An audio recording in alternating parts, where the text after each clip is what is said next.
ఇక్కడికి విచ్చేసిన ప్రజలందరికీ నా నమస్కారం.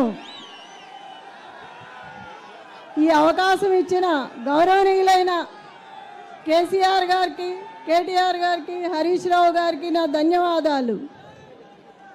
మీ గోపన్న ఎప్పుడు ఒక మాట చెప్పేవాళ్ళు, మనల్ని గెలిపించుకున్న వాళ్ళు ఇబ్బందిలో ఉన్నప్పుడు వాళ్ళకు మనం అండగా ఉండాలి.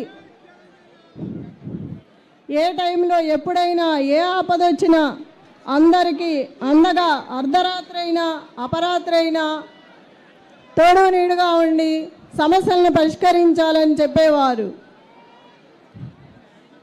మీ గోపన్నకి ఒకసారి ఫోన్ వచ్చింది, అన్న మా బళ్ళన్నీ తీసేస్తున్నారు ఇక్కడి నుంచి, ఎలా అన్నా అంటే ఎమ్మటే వెళ్ళి వాళ్ళ మధ్యలో కూర్చొని ఆ సమస్యను పరిష్కరించి అండగా నిలబడి ఉన్నారు.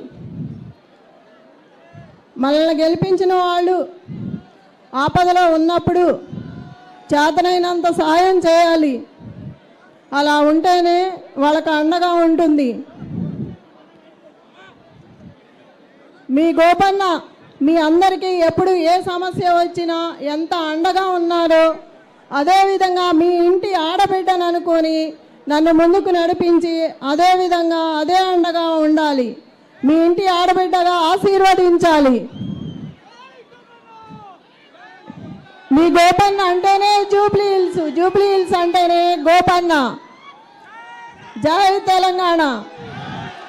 ఏ ఆపద వచ్చినా మీ అందరికీ నేను అండగా ఉంటాను. మీ గోపన్నలా ఎంత అండగా ఉన్నాడో సమస్యలను పరిష్కరించి ఆ సమస్యలను పరిష్కరించి అదేవిధంగా మీకు అండగా ఉండి తోడుగా నిలబడతానని ఆశీర్వదించండి. మీ అండ ఉంటే నాకు మీ ఆడబిడ్డలా ఆదరిస్తే, మీరు తోడుగా ఉంటే మీ గోపన్నలా నాకు బలాన్ని ఇచ్చి నిలబెట్టాలని కోరుకుంటున్నాను. మీ అందరికీ మీ గోపన్నలా అదేవిధంగా అండగా ఉంటాను. జై తెలంగాణ, జై కేసీఆర్, జై కేటీఆర్, జై హరీష్ అన్న.